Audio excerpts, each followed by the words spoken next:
In this episode, we're in Tasmania, where we'll show you some of the highlights such as the Terhune Airwalk.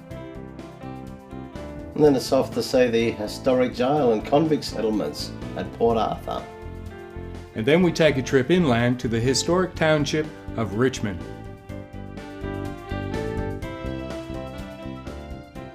G'day, I'm Dave D. And I'm Gleno. Welcome to our big holiday adventure. Everything in an emu egg, it's about two Aussie blokes showing off a bit of their country.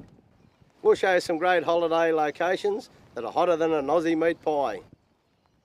In fact, we've got so much to show you that there's no time to talk. So here's episode 4. First up, we headed for Terhune, located in Geeveston, a heavily forested World Heritage region.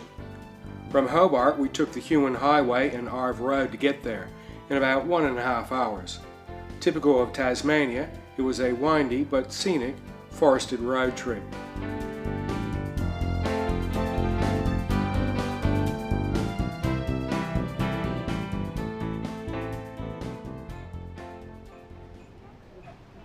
Alright, here we are at the Terhune Airwalk.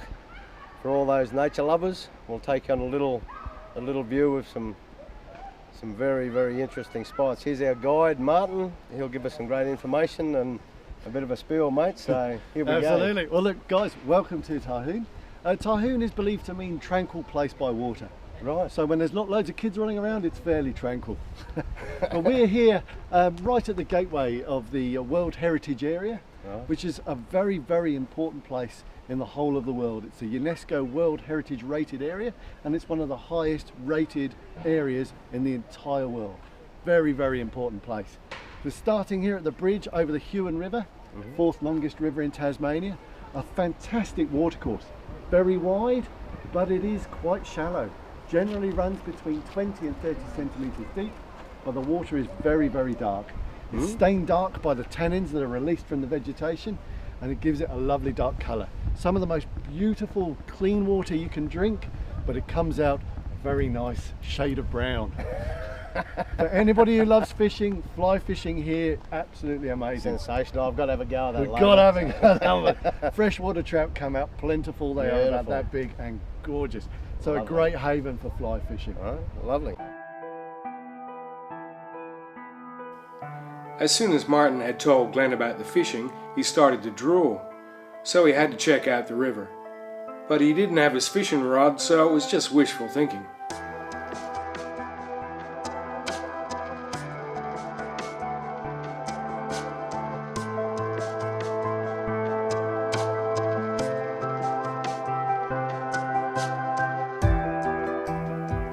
Before long, we hit the trail leading to the airwalk with our guide, Martin, who stopped to point out unusual facts and features about the surrounding forest. Our guide Martin, he was a knowledgeable bloke, and he had a good sense of humour too. He's the type of bloke you'd sit down and have a beer with. You could swap some tall and funny stories. As you can see with these guys, they grow up very straight, very tall to where all the sunlight is. They rot from the top down until they get to a break point.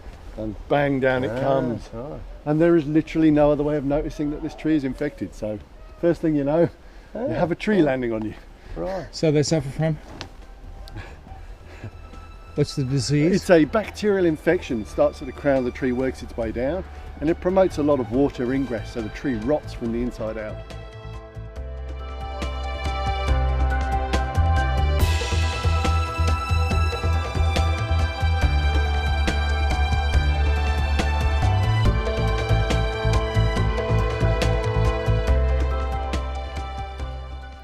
So this is a painful tree in the forest, the Eucalyptus oblique, or obviously known as the stringy bark. No prizes for guessing why it got stringy bark. This is the tree's defence against bushfires. The stringy bark burns a bit like a charcoal, which protects the rest of the trunk. It then drops away and forms a nice hot ash bed around the bottom of the tree, and then the bark regrows again. Interestingly enough, this tree uses fire to regenerate. So as the ash bed is nice and hot around the base of the tree, it drops these little seed pods, really small little things. These drop into the ash bed and it opens up and releases the seed. So it needs fire to regenerate. Thankfully, we've stopped a lot of the fires in this area, so they're not regenerating as they have been, aggressively dominating the forest. And because of this, the ancient myrtle, the dominant tree of the old rainforest, starting to come back in numbers.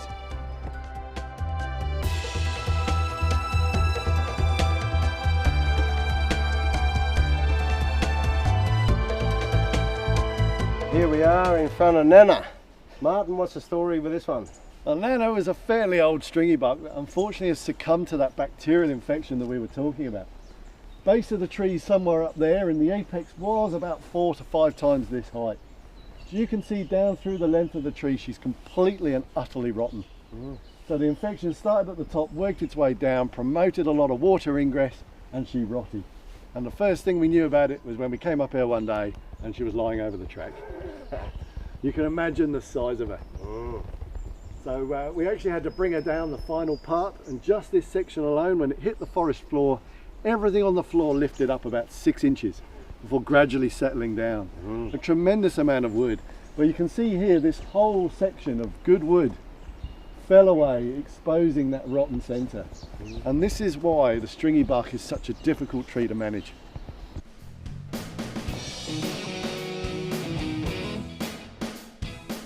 Here we are, start of the air walk. Ready for a 600 metre walk. Absolutely. The whole idea of this one, it's a nice relaxed 600 metre walkway to get us up into the canopy of the trees. The section is ground dwellers we don't normally see. Dave, you'll feel at home right up here with the monkeys. Okay, let's do it, shall we? That's it.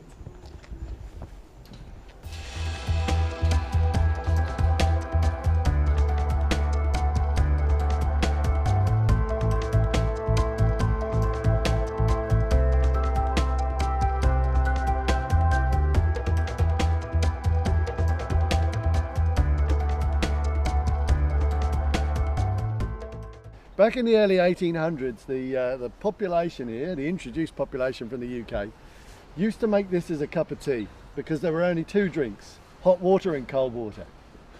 So if you put the old sassafras leaf into the hot water, boil it up, make a lovely tea, makes a lovely refreshing drink. One big downside, it's highly hallucinogenic. So if I start to look attractive, you've probably had enough. I do feed this to my wife on a nightly basis, she has no idea.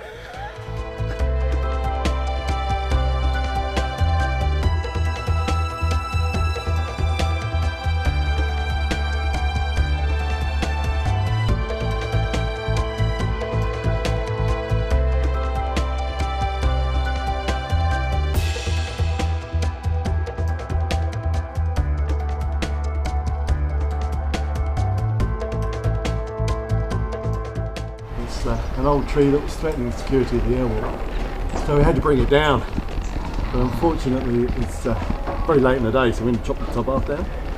This is what remained. Came back next day to finish the job, and there was all this cash on top of it.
Okay, so the interesting thing about the Tassie oak tree is it's not an oak at all. In the early days, the British wanted to sell it as a great way of cooperage, of making barrels. Right. So, because the English oak tree was the best well known for making barrels, they thought they'd call it an oak, and therefore they'd sell it as an early form of marketing.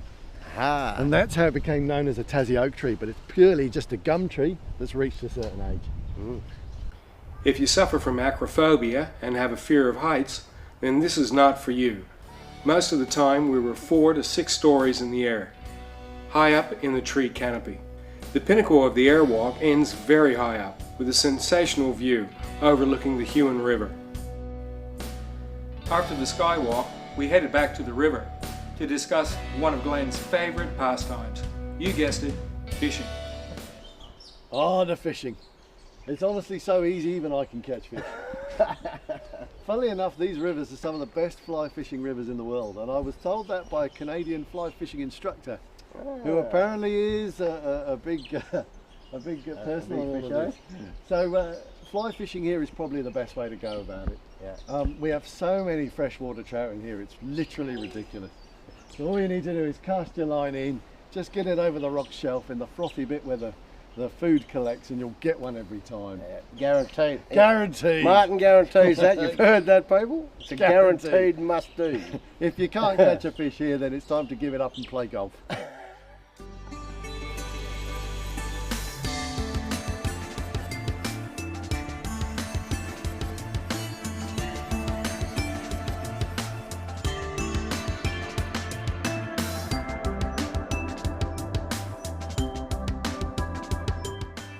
Another fun feature about Terhune is the glider ride. If you'd like to experience the thrill of hang gliding without the danger, then a ride like this will give you the opportunity. It's a safe thrill ride for all ages. Anyone can be strapped into a seat.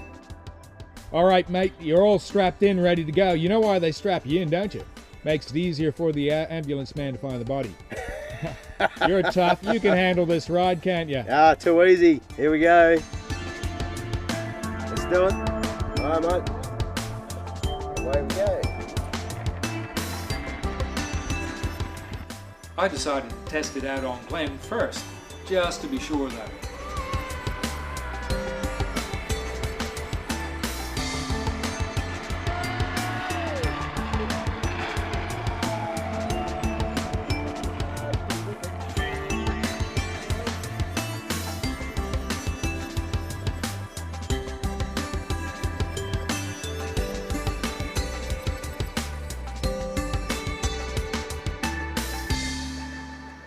I was the next up, and the view from the glider gives you a perspective of just how high up you really are. You get a great view of the Huon River, and the downward ride really tops it.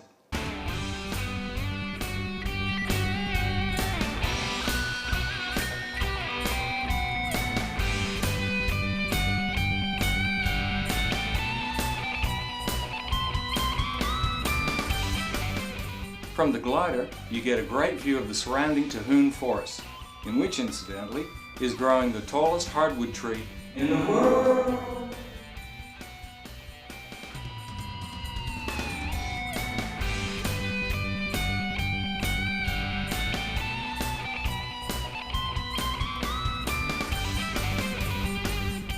Then it was a quick buggy trip back to the Terhune Convention Center, where we had started.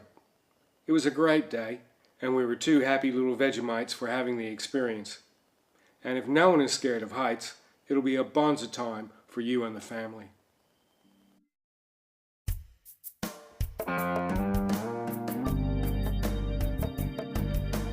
We spent a full day at Terhune, so it was getting dark on our way back. But that didn't stop Glenn from checking out several fishing spots along the way. I blame Martin for that. Got him all inspired, he did. I viewed a trawler that would bring in fish from these pristine waters. Quality fish, such as the Tasmanian salmon. Can't get better than that.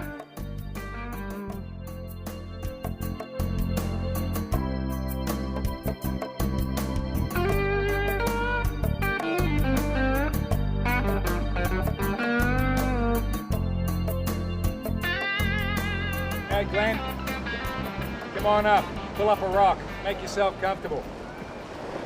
How you been, mate? This is a great little spot here at the Bay of Fires, towards the top end of Tassie. Excellent little spot, and look at the colors of the rocks. It actually looks like Gleno was up here vandalizing it, but he assures me it wasn't him. This is the natural coloration of the rock. And against the pristine, clear water of the bay, it looks sensational.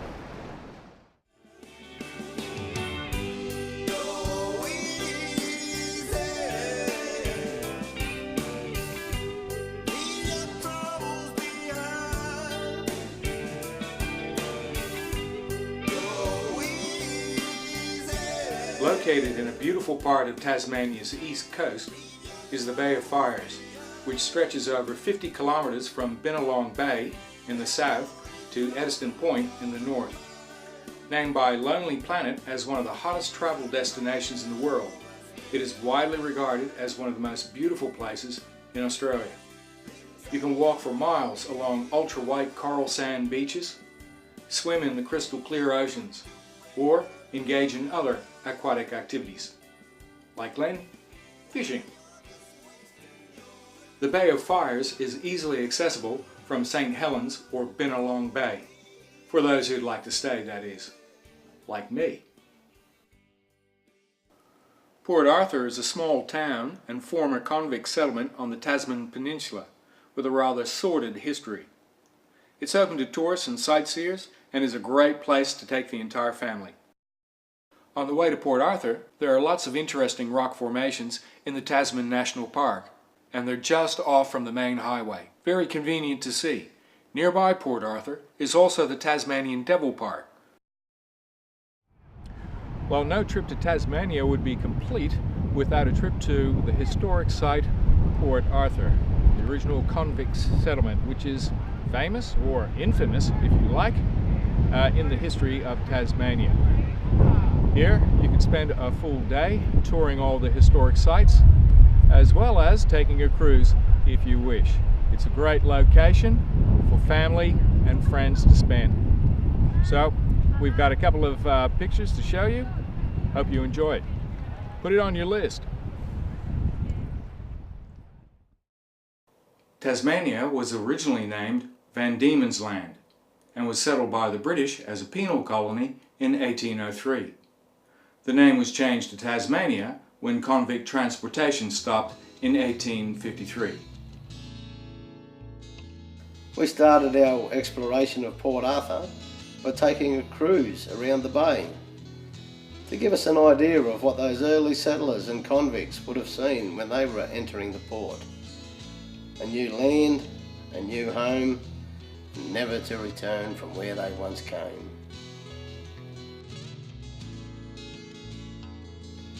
The settlement was established in September of 1830 as a timber getting camp, producing sawn logs for government projects. After 1833, it became a punishment station for those repeat offenders from the Australian colonies. It also managed a number of outstations that produced raw materials like food and timber. Only months after the establishment of Port Arthur in 1831, the island of Opossum became a burial ground of the settlement and was named the Isle of the Dead. A ferry trip to the island definitely adds to your Port Arthur experience.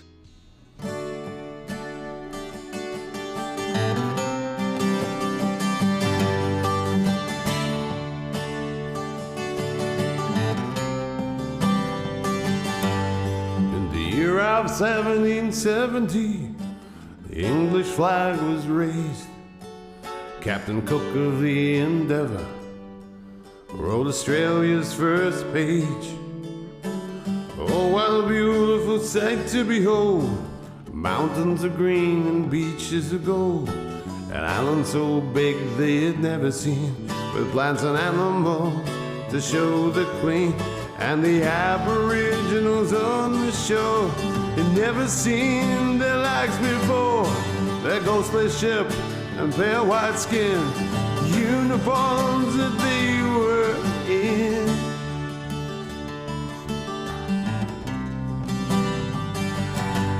First one ship, then another, next thing there's 10, with women in long dresses and hard bearded men. Visiting, or are you taking up residence? No, I got permanent residence now. Yeah, should have guessed. I'll bail you out later. Help! You can easily spend a day here, or even a night if you want to take in a ghost tour. Despite all its cruelties, Port Arthur was founded on an idea that was then very new, that prisoners could be reformed while still being punished. Governor Arthur designed a system that was built on punishment and discipline, classification and separation, religious and moral instruction, trade training, and education. In combination, they were to provide the convict with opportunities to turn himself into a useful future citizen. How about that for a novel idea? Long golden beaches, the rugged rock features, a part of our everyday life, living in Australia.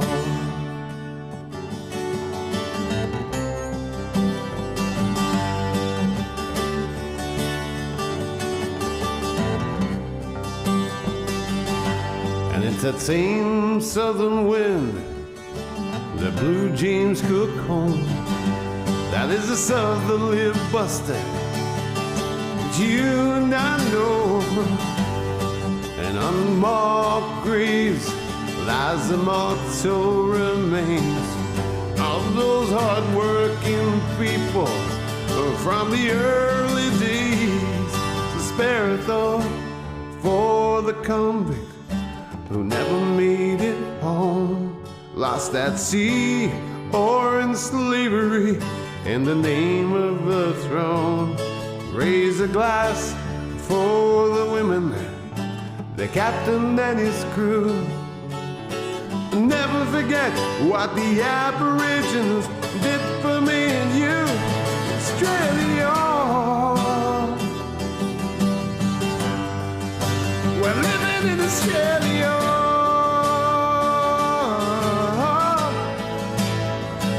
Australia, we're living in Australia.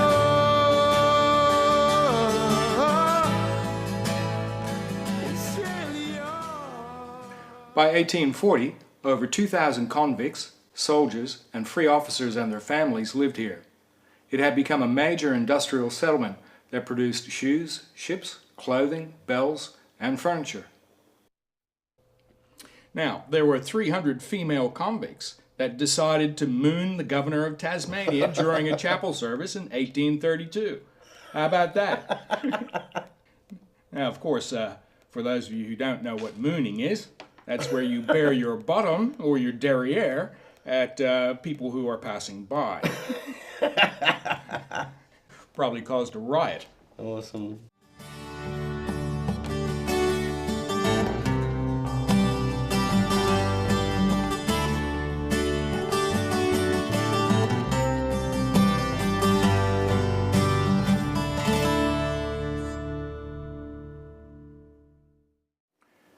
There are a few places to grab a bite to eat, such as Felons, Fuddies, and Convict Kitchen Bistro.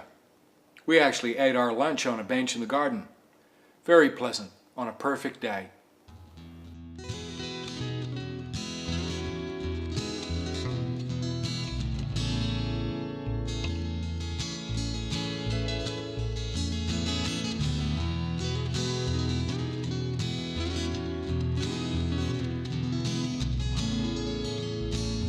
Eventually there were too few men to do the work necessary to keep the station running. It became very expensive and authorities closed the Port Arthur back in 1877.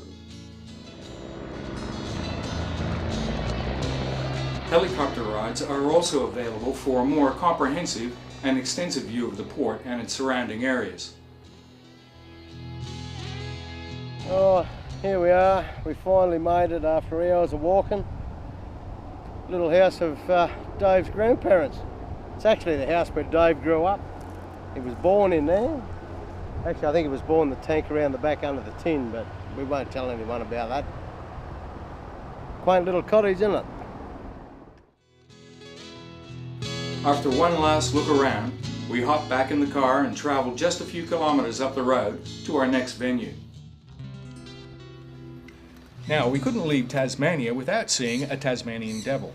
Now, there are several sanctuaries in Tasmania that you can visit, and while they might be a little bit pricey to get into, the money goes to preserving these adorable little devils. Now, these devils are mostly black, but they usually have white markings on the rump or the chest. Adult devils are bigger than the females, and they can stand about 30 centimeters or 12 inches high at the shoulder and weigh up to 14 kilograms. Now the Tasmanian devil is a marsupial, and female marsupials, of course, have pouches to carry the young. The female Tasmanian devil has 4 teats, so she can look after 4 little devils at a time.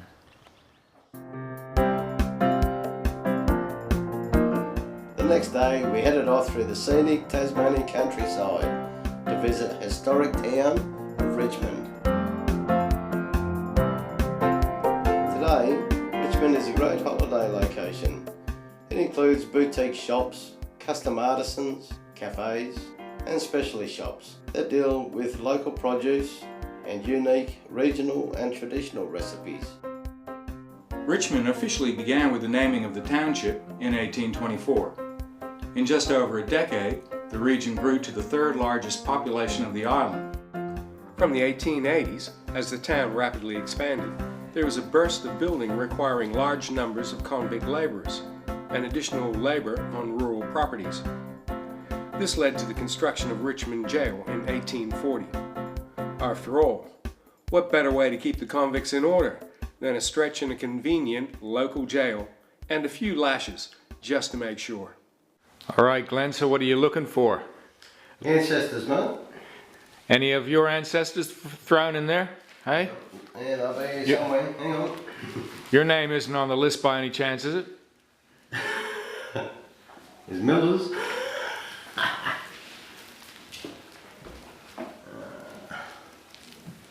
Oh, fucking William.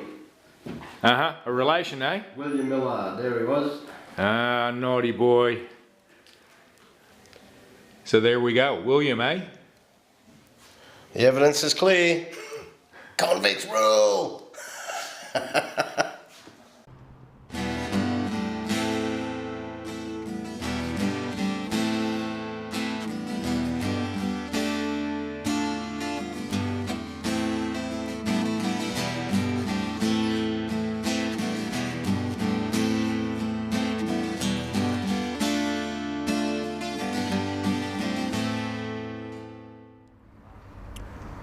Well, believe it or not, this is not an episode of Gulliver's Travels. Here we are at Old Hobart Town, a scaled-down version of what Old Hobart used to look like. Here at, where's that, Glenn? Richmond. At Richmond. A great historic little town if you want any boutiques, gift buying, custom perfumes, oils, spices. Great little place to go. And while you're here, certainly recommend Old Hobart Town to you. What do you reckon, Glenn? Village town, good little spot. Some great little buildings. Yeah, make sure you put it on your to-do list. Old Hobart Town is a unique multi-award-winning model village depicting life as it was back in the 1820s. It was constructed by Andrew and John Quick over a 3-year period. The authentic model village has been constructed from original plans and gives a unique glimpse into the tough life of Australia's convicts past. This scaled-down version of Old Hobart Town has been meticulously constructed with an eye for detail. For a different historical perspective on the past, take some time out to view this little gem while you're here at Richmond. For the camera buffs, it's a great location to fool around with perspective for that memorable holiday shot. Now all that walking around town made us thirsty, so we stopped off for a beer. Or 2. Okay, I lost count. See you next time. I've got a beer to drink.